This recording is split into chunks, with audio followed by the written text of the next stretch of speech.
He speaks to the father because the father has authority.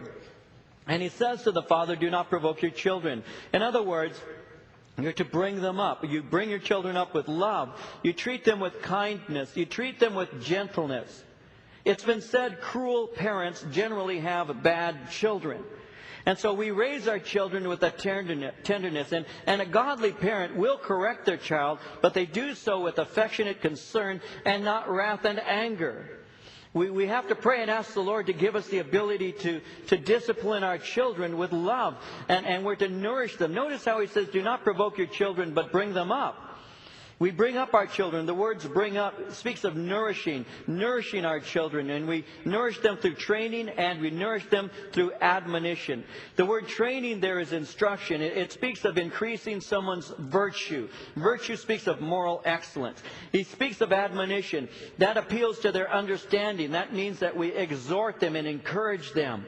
So we nourish and discipline them, but we do so in the love of Jesus Christ. And we use the Word of God as our guideline. Our instructions and examples are intended to encourage them to godly lives. We need to remember that there is a natural rebellion that is tied up within their sin nature. And if it's left unattended, if it's not brought into subjection to the Lord, it'll ruin their life. Psalm 51 verse 5 says, surely I was sinful at birth, sinful from the time my mother conceived me. Proverbs 29:15 says, the rod and rebuke give wisdom, but a child left to himself brings shame to his mother. And so children need to be shaped. They need to be directed. They need to be guided in their life. There's no doubt about that. And one of the things we need to understand is, as little girls and little boys, they're different. We know that. We who are parents will learn that. But I think some parents don't understand that there are differences. We do live in a society that tries to say that there's a unisex kind of thing, that little girls and little boys are actually the same, and the only thing that makes them different is the way that people treat them. But that's absolutely not true at all. I have 2 boys and 2 girls. I have a grandson and a granddaughter, and I can tell you that boys and girls are different. We know that they're different. But sometimes we don't, maybe we don't understand that. I know that when we had our first baby, Corinne, we had a little girl, and Marie was raising her as a little girl would be raised. And then we had David, a little boy. Then we had a second one, Joseph, another little boy, and then we had Anna, and a little girl. And what would happen would be the boys would go outside to play, and before you know it, they're digging a hole in the ground, and they're putting water in it, and they're making mud, and they're splashing around. And then Marie would want to go out there and say, boys, don't be playing in the water, don't be playing with that. And I'd say, baby, these are boys. Boys do that. And some people don't understand that. Boys do that. I mean, just get four boys, 4 years of age. Put them in a park. Put them next to a tree. And watch what they do. What do boys do? Well, they'll climb the tree. They'll start hitting each other. They look for the smallest one. It's always smart to beat up the little one. So they look for the smallest one. And they'll pick up sticks, don't they? And they'll run around hitting each other with them and pretending that they're playing army or whatever. That's what little boys do. They're real aggressive, climbing trees, hitting each other. But put 4-year-old little girls, and what do? They sit in a circle. And when one of the little girls walks away, they talk about her. That's a difference. There's a difference between boys and girls. There's no doubt about that. They're different. When's the last time you saw 4 little girls running around hitting each other with sticks? That normally doesn't happen. Little boys naturally do that. They have testosterone. They're aggressive. They climb trees. They push each other. They roll around. They dirty their pants up. They're just messes. They forget when to go to the bathroom, so it's convenient not to go to the bathroom. They just do it in the pants. Boys do that. Boys are that way. They are that way.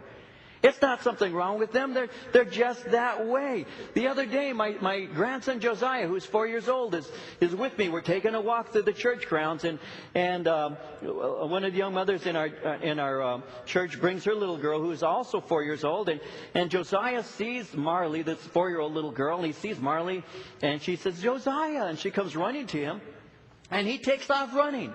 He goes running, and he goes and hides behind something, and then she comes and tries to find him, and he hides behind something else. And she comes walking up to her mother, and she looks at her mother with a puzzled look, and she says, how come Josiah's hiding from me? And her mother says, well, that's a little boy. Little boys do that, Marley. And she shakes her head, and she walks away. I don't get this. What's with this kid? So Josiah comes walking out from behind what he was hiding, where he was hiding. He walks up to me, and he says, I just didn't feel like talking. That's a boy. That's a boy. I didn't feel like talking. And she did. Man, she wanted to talk, but not Josiah. I don't feel like talking, man. You ladies know that's true about your husband. He comes home from work. What did you do today? I worked. Well, anything new? New?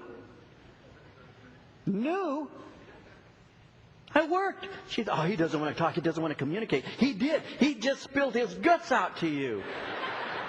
You just don't understand it. Boys and girls are different. And so when you raise your child, you take into consideration the differences and you do the very best that you can, realizing that by nature they are prone to rebel against authority. By nature we all are in rebellion against the Lord. And therefore we need to be shaped into those things, trained into those things. And that's what we do. And that's why he's saying here, fathers, do not provoke your children to wrath. Don't be frustrating them and getting them upset with all your rules and regulations and trying to form them into something they're not and then getting them frustrated. But bring them up in the training and admonition of the Lord. So I have the responsibility to raise my child in the things of the Lord. It is my responsibility, my wife's responsibility to do that. It's not the job of the church. It's not the job of our schools or our friends or our child care providers or members of our family. I'm thankful for a community that shares my values and encourages my children to do the right thing. But ultimately, that's my job. That's what God has called me as a father to do. That's what God has called Maria as a mother to do. And so to succeed, I need to adopt the values of the kingdom and not of the world. I need to establish proper priorities and hold fast to them consistently over a lifetime, not just the short haul, but the long haul. You see, there's an alarming number of children today being born to parents who are unmarried, and that has produced an epidemic of fatherless children. Up to 80% of some giving birth in some communities are unmarried. Now, obviously, our hearts go out to the single parents attempting to raise the children without support. But we're living in a time where rebellion is completely rooted in the heart of a child. There's a generation, according to Proverbs chapter 30, verse 12, a generation that is pure in its own eyes, that is not washed from its filthiness. And I believe that we're seeing that generation now.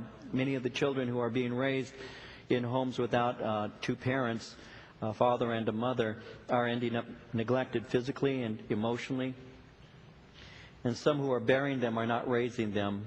So they're being left in unstable circumstances. I'm convinced that that's the root of the rebellion we see in many children today.